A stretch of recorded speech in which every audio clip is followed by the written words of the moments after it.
এই রোদ, এই ঘাম, এগুলোই আমার ভবিষ্যৎ বানাচ্ছে। আজ কষ্ট, কাল ফল।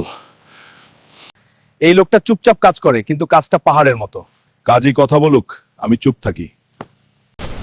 ওভারটাইম মানে শুধু টাকা না, মানে এক ধাপ সামনে যাওয়া। আজ বুঝলাম, পরিশ্রম কখনো কাউকে ঠকায় না। প্রতিটি টাকায় একটা স্বপ্ন লুকানো আছে। বাড়িতে এখন কোনো অভাব নেই বাবা। এই কথাটাই শোনার জন্য এত দূরে এসেছি মা। আগে শুধু টিকে থাকা ছিল, এখন বাঁচার স্বপ্ন আছে। শরীরটাই আমার অস্ত্র, যত্ন না নিলে যুদ্ধে জিতব কিভাবে? একদিন দেশে ফিরে নিজের জিম খুলব, গরিব ছেলেদের শক্তি বানাবো। এই হালক আর হারবে না, কষ্টই আমার ট্রেনিং।